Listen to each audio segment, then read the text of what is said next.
마태복음 12장 9절부터 14절까지 말씀이 약간 길지만 천천히 화면에 말씀이 나오면 같이 봉독하겠습니다.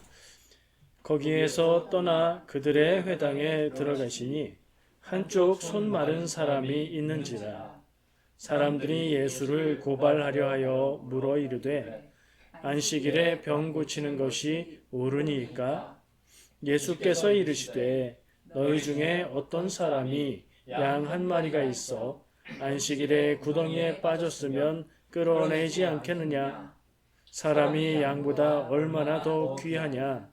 그러므로 안식일에 선을 행하는 것이 옳으니라 하시고, 이에 그 사람에게 이르시되 손을 내밀라 하시니 그가 내밀매 다른 손과 같이 회복되어 성하더라. 바리새인들이 나가서 어떻게 하여 예수를 죽일까 의논하거늘. 아멘.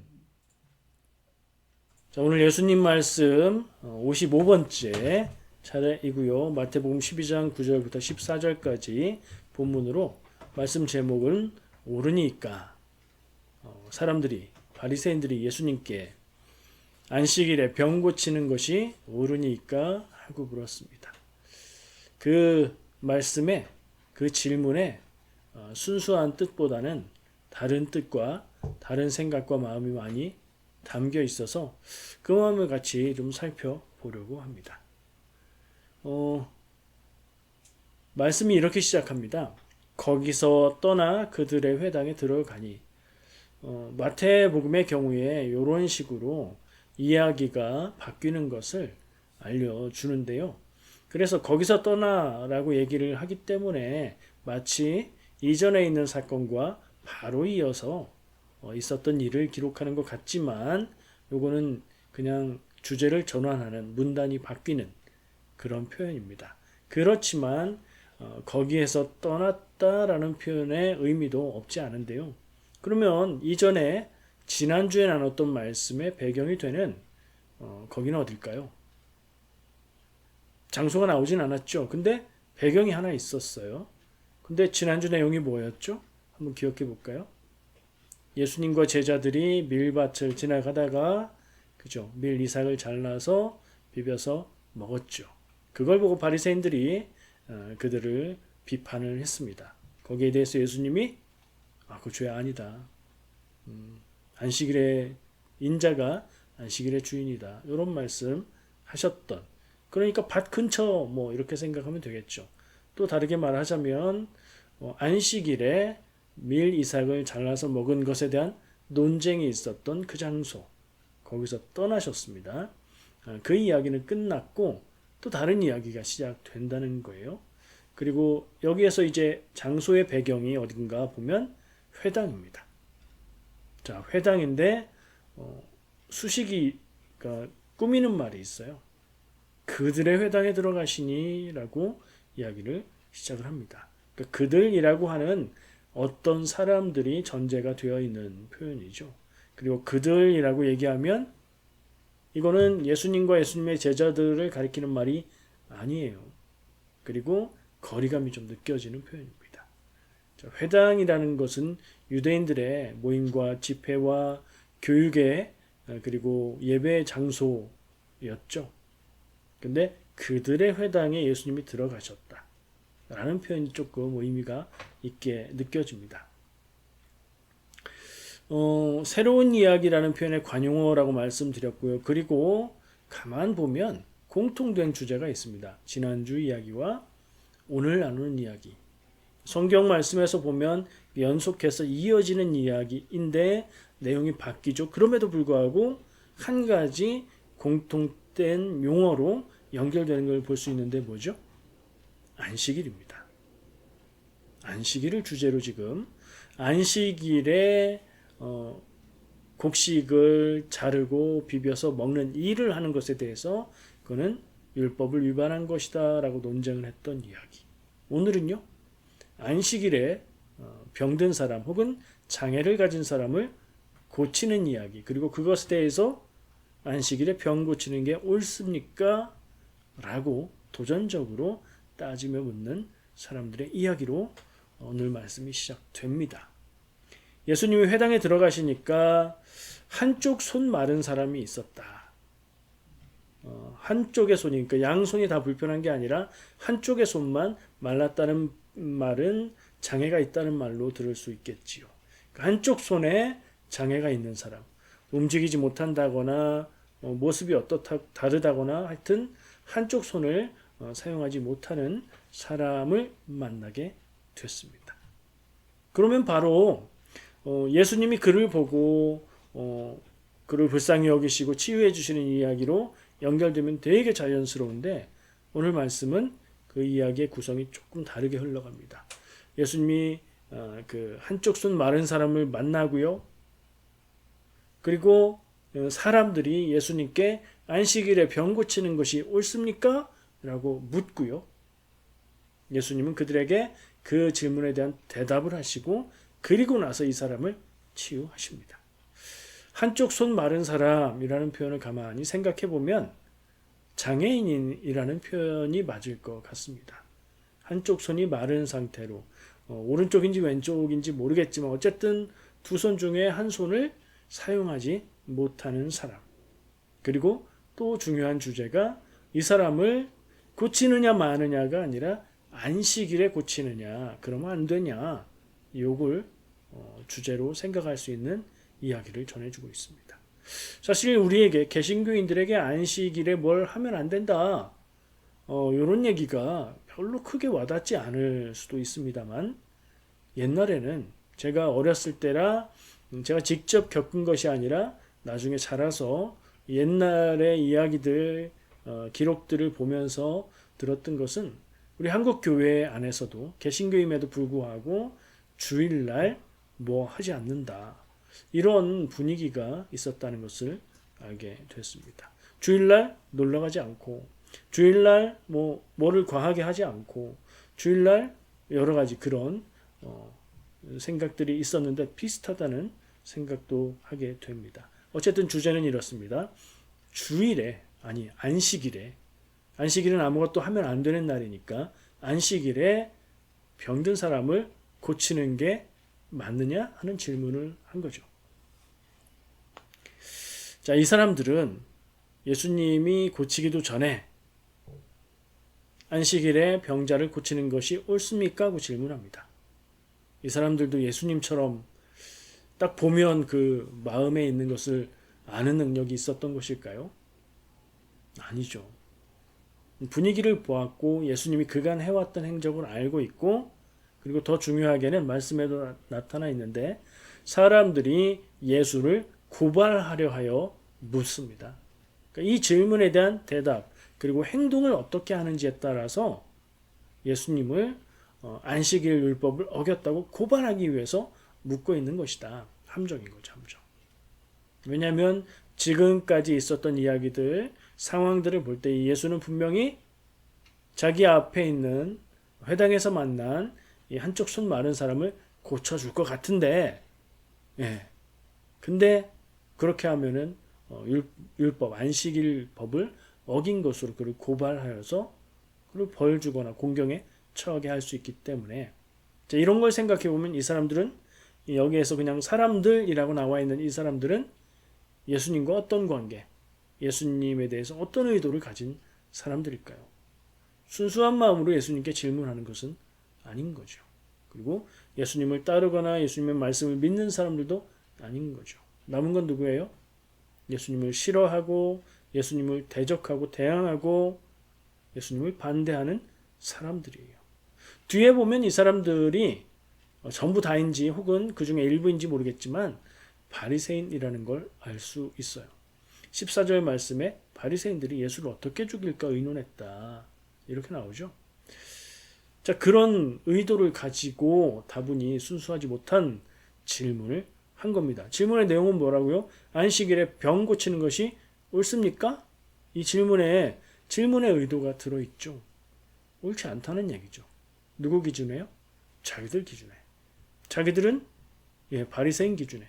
그리고 바리새인들은 스스로 자기들의 기준이 하나님의 백성 이스라엘 유대의 기준이 된다고 생각하고 있었습니다. 당연히 그래야 하는 것이고 안식일에는 일하면 안 되는 것이고 이 기준을 가지고 예수님께 묻는 거죠. 안식일에 병자를 고치는 것이 옳습니까? 우리는 옳지 않다고 생각하는데 당신은 이 질문에 대해서 뭐라고 대답하겠고 어떻게 행동하겠습니까? 이런 도전적인 질문에 예수님은 반응을 하시는데요. 아까도 잠깐 언급했지만 그들의 회당이라는 표현이 자꾸 마음에 걸려서 한 번 더 생각을 해보았습니다. 그들은 지금 살펴본 대로 예수님에게 적대적인 감정과 의도, 악한 의도를 가지고 예수님을 함정을 만들어 놓고 기다리고 있는 사람들, 바리새인들이라고 대체해도 되는 그런 사람들이겠죠. 예수님의 적대자들입니다. 그리고 다르게 표현하면 유대인들이라고 할 수도 있습니다. 자, 우리가 지금은 예수님과 이 바리새인들과 회당에서 장애인을 만나는 이런 장면들을 바라보고 있지만 한 걸음 더 뒤로 물러나서 보면 이 내용은 마태복음에 기록된 내용이죠. 복음서에 기록된 내용이에요. 복음서의 기록 시점도 한번 생각해 볼 필요가 있습니다.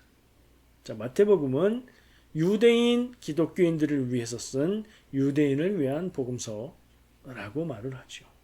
그리고 그 시대는 복음서가 기록된 시대는 주 한 50년에서 100년 사이라고 보고 있는데 그때 교회의 분위기가 어땠는지 제가 여러 번 말해서 쉽게 떠올릴 수 있을 겁니다. 부흥하고 있지만 박해받는 그런 시기였죠. 초기에 첫 번째 박해를 했던 사람들은 누굽니까?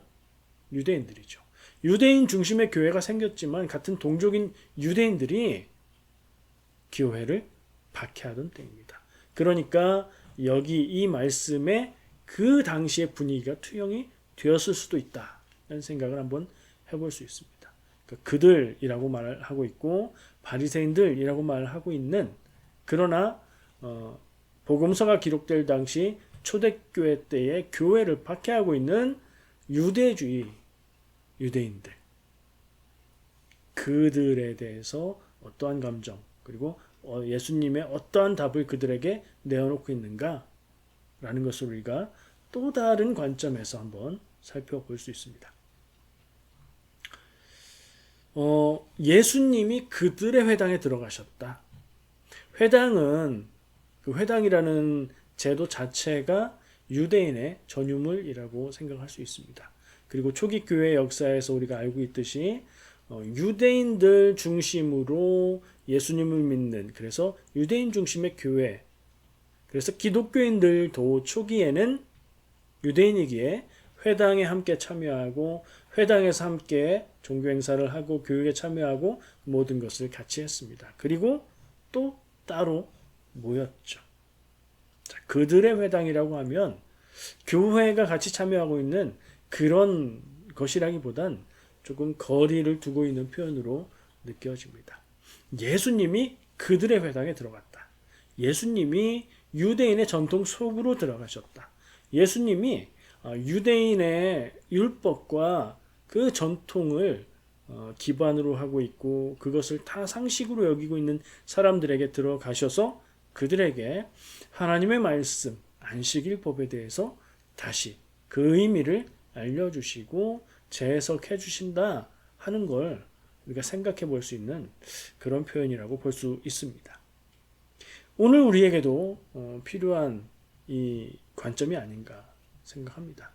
유대인들은 자기들의 전통을 가지고 율법을 중요하게 여겼고 예수님 시대 혹은 초대교회 시대가 되면 그것이 율법주의라는 또 다른 형식으로 나아가서 그러나 그쯤 되면 하나님의 뜻과 다른 길을 가게 되는데 우리 교회는 이런 모습이 없는가 생각해 보면 많은 생각할 점들을 우리에게 보게 해 줍니다. 왜냐하면 교회도 생겨나고 선교가 지속되고 제도화되고 한 시기와 시대가 제법 길거든요.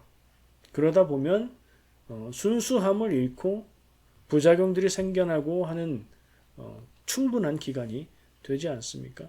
제가 길게 말하지 않아도 교회가 하나님의 교회, 하나님의 백성들이 모이는 공동체, 사랑의 공동체라는 긍정적이고 좋은 점만 갖고 있느냐? 라고 질문해 보면 현재의 교회가 부작용도 제법 많고, 정말 하나님의 뜻 안에 있는가? 100%라고 질문해 보면 좀 어긋나 있으면서 그 안에서 좋아하고 있는 모습도 없지는 않다 하는 생각을 하게 됩니다. 그래서 예수님이 유대인의 본산인 회당에 들어가셔서 하나님의 뜻을 다시 전하고 알려주시는 것, 이것은 우리가 교회 안에 있고 교회 전통 안에 있지만 맹목적으로 가르치는 대로 믿고 그대로 그것을 외우고 그것만 반복하는 신앙, 하나님의 뜻을 구하지 않고 전통적으로 전해 내려오는 것을 중요하게 여기는 그런 신앙, 이것을 다시 생각하게 합니다. 정말 중요한 것은 무엇입니까? 신앙에 있어서 이게 유대인이 되었던, 초대교회가 되었던, 가톨릭 교회가 되었던, 개신교회가 되었건 가장 중요한 것은 하나님의 뜻을 알고 하나님의 뜻을 따르는 겁니다. 이게 믿음의 본질이지요. 개신교 전통은 이런 거니까 나는 개신교 전통만 지켜야 돼. 물론 우리는 개신교인이니까 그것도 중요합니다. 그러나 더 위에 있는 기준이 있으니 하나님의 뜻을 알고 구하고 따르는 것 아니겠습니까? 예수님은 그런 접근을 통해서 안식일 법의 의미가 무엇이냐, 안식일은 누구를 위한 것이고 하나님은 왜 안식일 법을 정하셨느냐, 안식일에 아무것도 하면 안 된다, 일하면 안 된다를 지키는 것이 구원이 되는 것이냐, 하나님의 마음을 알고 하나님의 뜻을 따르는 것이 구원이 되는 것이냐, 이 질문을 우리에게 던져주고 계시는 거죠. 오늘 우리에게 필요한 것, 굳어져 있는 교리적인 신앙을 내려놓고 하나님의 뜻을 구하는 것이고요. 배운 대로 따라하는 맹목적인 신앙을 넘어서 하나님의 뜻을 따라 살아야 되는 줄 믿습니다. 저는 그래서 한 가지 제안을 하고 싶습니다. 좀 습관적으로 이런 생각을 하면 어떨까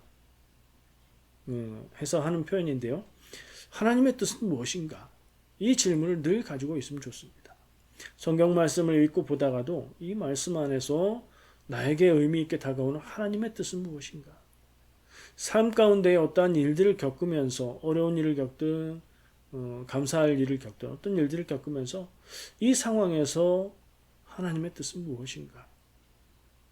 교회에서 말하는 것들 혹은 갈등의 일들, 문제가 생기는 일들, 그런 걸 바라보면서 지금 이 시대의 이 교회의 문제들을 바라볼 때 하나님의 뜻은 무엇인가? 우리의 마음속에 교회가 가르치는 것, 이전부터 조상들이 해왔던 것, 그게 기준이 아니고 하나님의 뜻, 성경 말씀을 통해 드러난 하나님의 뜻을 기준으로 삼는 그런 생각이 있으면 좋겠습니다. 자, 안식일에 병을 고치는 이 상황에 대해서 바리새인의 안식일법에도 사실은 예외가 있었습니다. 상식적인 선에서 랍비들은 위급한 상황에는 사람을 구하도록 정하고 있었습니다. 생명의 위협을 받는 상황이라든가 지금 아니면 안 되는 그런 상황, 마치 캐나다의 병원에 응급실에 갔을 때 차례대로 봐주는 그런 순서 같습니다. 아무리 아파도 생명에 지장이 없으면 기다리게 하죠. 그리고 지금 아니면 안 되는 치료가 아니라면 또 기다리게 합니다. 상식적인 선에서 기준을 제시하고 있죠. 근데 문제는 오늘 예수님이 만나서 잠시 후에 치유하게 되는 이 한쪽 손 마른 사람은 위급한 상황도 아니고요. 생명에 지장이 있는 상황도 아니고요. 지금 아니면 할 수 없는 상황도 아니라는 겁니다. 유대인들의 기준, 바리새인들의 기준에 예외에 해당이 되지 않는 상황인 겁니다. 그래서 예수님께 도전적으로 질문합니다. 우리가 보아하니 당신이 또 이 사람을 고쳐줄 것 같은데 안식일에 병 고치는 게 맞는 겁니까? 라고 질문한 거죠. 자, 우리는 이것들을 바라보면서 하나님의 뜻은 무엇일까? 라는 질문을 할 수 있는 겁니다.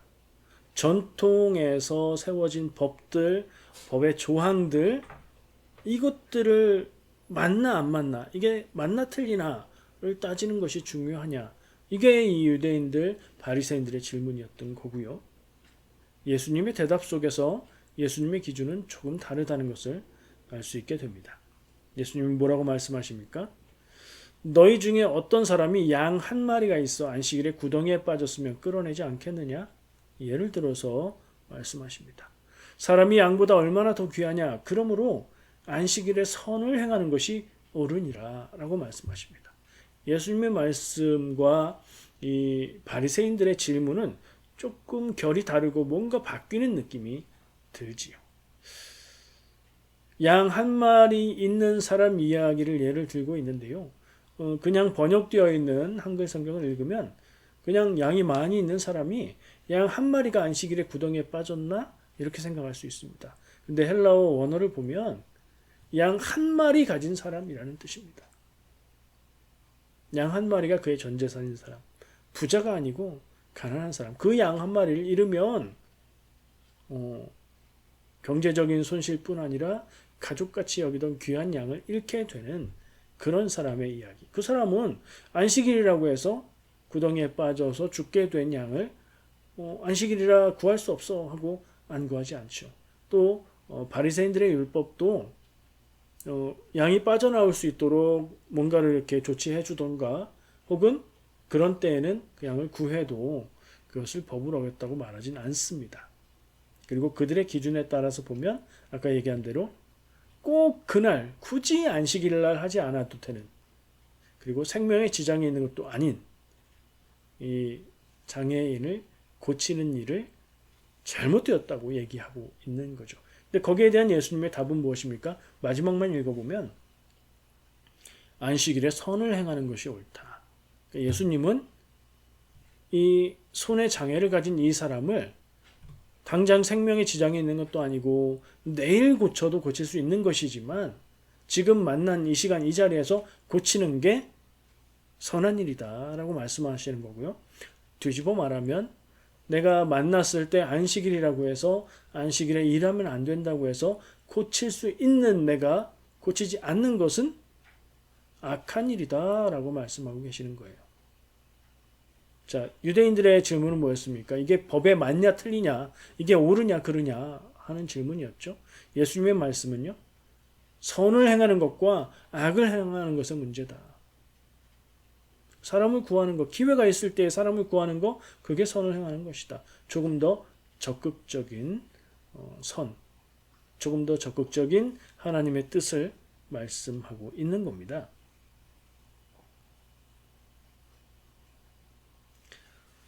장애인을 고치는 것이 선이고 고치지 않는 게 악이다. 그런 얘기는 어떻게 생각할 수 있습니까? 죄를 짓지 않으면 오케이. 이건 율법주의적인 생각인 거죠. 죄를 범하지 않으면 그건 좋은 겁니다. 라고 얘기하는 건 율법주의적인 생각인데 예수님의 기준은 그게 아니에요. 선을 행하지 않으면 오케이가 아니라는 겁니다. 선을 행하지 않는 건 악을 행하는 거다라는 말씀이에요. 우리가 깊이 생각해 봐야 됩니다. 우리에게 적용해 볼까요? 죄 짓지 않는 삶은 괜찮은 삶이다. 틀리지 않죠. 괜찮죠.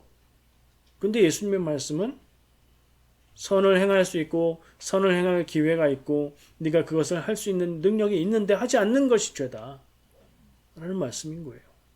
다른 얘기를 하시는 겁니다.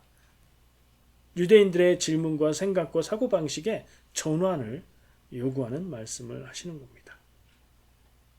우리는 어떻게 살아야 될까요? 오늘 예수님의 말씀을 들으면서요. 적극적인 선을 행하는 삶이 기독교인의 삶이어야 합니다. 여러분들의 삶에 적극적인 선을 행하는 것은 무엇이 있을까요?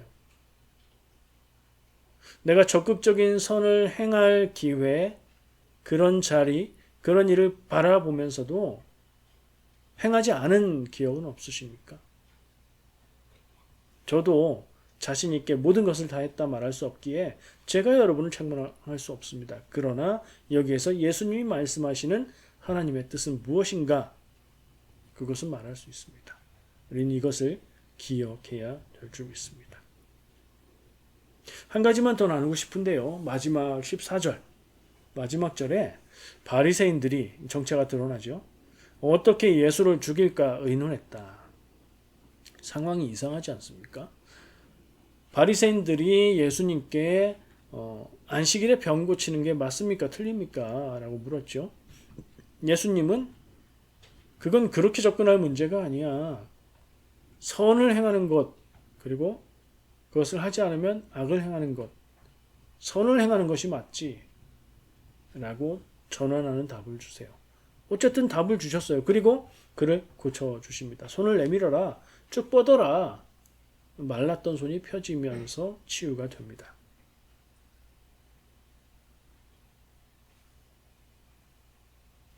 그런 예수님을 뒤로 하고 바리새인들이 나와서 밖에 자기들끼리 따로 모여서 무슨 얘기를 했냐? 저 예수 어떻게 죽여야 되지? 질문해서 답을 주고 예수님이 행할 바 하나님의 뜻에 따라서 장애 가진 사람을 고쳐주셨는데 나와서 죽이겠다는 얘기를 하고 있다는 겁니다. 그들의 말이 옳으니까였을 뿐 그들은 사실 옳고 그름에도 관심이 없었던 것 같습니다. 그들의 속내는 이 예수라는 자가 우리의 편이냐 아니면 적이냐 이걸 보려고 한 것이었고요. 얘기하는 것을 보고 행동하는 걸 보니 이거는 적이다. 죽이겠다. 라고 말을 하고 있는 겁니다. 얼마나 무서운 모습입니까? 자기들과 뜻이 다르고 생각이 다르고 그러면 죽인다고요? 죽이지는 않지만 이런 모습 우리는 어디선가 본 것 같지 않습니까? 바리새인의 모습이죠. 성경에서 봤죠? 아니요, 우리의 삶에서요. 생각이 다른 사람들끼리 네가 틀리고 내가 맞다. 아니, 네가 틀리고 내가 맞다. 논쟁하는 것처럼 보이지만 감정 싸움으로 치닫고 결국에는 넌 내 편이 아니야. 넌 망해야지. 그러니까 죽이는 것까지 가지는 않지만 죽으면 범죄니까 그렇게 하는 모습들, 고집스럽게 자기의 옳음을 주장하는 모습들 많이 보지 않습니까? 혹시 여러분 그런 적 있으십니까? 그게 하나님의 뜻에 맞는 길일까요? 근데 그렇게 하는 분들은 한결같이 하나님의 뜻이라고 주장하면서 그렇게 합니다. 저는 그래서 그 모습이 한국교회에 강하게 있기 때문에 한국교회가 마치 바리새인 같다 하는 얘기를 듣는다고 생각합니다. 사실 이 바리새인들은요, 옳고 그름을 따지는 논쟁에도 관심이 없고요, 하나님의 뜻을 아는 것에도 관심이 없는 것 같습니다. 자기 편인가 적인가를 구분하고 적이면 제거하는 데에 관심이 있을 뿐이지요. 우리 편의 이익을 위해서. 지금 세상도 다르지 않습니다. 이렇게 사는 사람들이 있습니다. 교회에도 있습니다. 여러분 어떻게 생각하십니까? 나는 아닌데? 저는 아닌데요? 저 누구? 생각하면서 그 사람이 하나님의 뜻에는 관심이 없고 자기 편인지 적인지만 따지는 것 같은데요? 아니요. 아무 의미 없는 생각입니다. 이것을 나에게 비추어 보지 않는다면 이건 나 말고 다른 사람 얘기입니다. 라고 생각하는 것은 아무런 유익이 없습니다. 그렇게 생각하지 말고요. 그런 사람으로 정해져 있고 평생 그런 사람이 있지 않습니다. 어떤 사람이든 그런 모습을 보일 때가 있는 거지요. 저도 그렇고 여러분도 그렇습니다. 우리가 다 그럴 때가 있습니다. 바리새인을 비난하고 정죄할 일이 아니라 내 모습을 비춰보는 거울로 삼아야 됩니다. 반사하는 거울이 아니고요. 나를 비춰보는 거울로 삼아야 됩니다. 하나님의 뜻을 아는 것, 사람들끼리 네 편이냐 내 편이냐 하는 것, 무엇이 더 중요합니까? 성경은 인간 존재를 죄인이라고 말합니다. 죄인들끼리 네 편, 내 편 나누면 뭐가 좋은 결과가 나올까요? 죄만 더할 뿐 아니겠습니까? 교회가, 성도가 편가르기를 하는 것은 잘못된 겁니다. OX 퀴즈를 한다고 생각을 해 볼까요? 맞나 틀리냐를 선택해서 떨어지고 남고 하는 게임이죠. 어느 쪽을 택해야 끝까지 살아남을까요? 맞는 답을 택해야죠. 근데 우리는 모든 것을 다 알지 못하죠. 자, 모를 때에 어디로 가야 됩니까? O로 가야 됩니까? X로 가야 됩니까? 여러분 경험상 어느 쪽으로 가야 살아남겠습니까? 제 경험상은 사람이 적게 가는 쪽을 가는 것이 조금은 유리한 것 같은데요. 근데 또 늘 그렇진 않지요. 그럼 사람이 많이 가는 쪽으로 가면 살 수 있을까요? 그것도 꼭 그렇지는 않습니다. 어느 쪽으로 가도 몇 번은 더 살아남는다 할지라도 결국엔 틀리게 돼 있죠. 왜냐하면 문제를 낸 사람의 의도가 그렇기 때문에 그렇습니다. 쉬운 문제 몇 개 내다가 나중에 헷갈려서 함정이 있어서 결국에는 많이 떨어지게 되는 문제를 중간중간에 놓습니다. 자, 유일하게 그 OX 퀴즈 게임 안에서 끝까지 모든 것의 정답을 알고 있는 사람은 누구죠? 문제를 낸 사람이죠. 그 사람이 보통 사회자인 경우가 많죠. 사회자는 답을 알아야 진행을 할 수 있으니까요. 자, 우리가 편을 들려면 O의 편을 들어야 됩니까? X의 편을 들어야 됩니까? 너의 편을 들어야 됩니까? 내 편을 들어야 됩니까? 힘센 사람의 편을 드는 게 옳은 길입니까? 아니면 똑똑한 사람의 편을 드는 게 옳은 일입니까? 다 소용없습니다. 결국엔 떨어지게 돼 있고요. 사회자의 답을 볼 수 있다면 그 답의 편을 드는 것, 정답을 따라가는 게 살아남는 길이겠죠. 우리가 바라보고 선택해야 할 것은 네 편, 내 편이 아니고 진보, 보수 이런 것도 아니고 하나님 편인 줄 믿습니다. 우리 성도들이 모두 하나님 편으로 살아가시기를 축복합니다. 기도하겠습니다.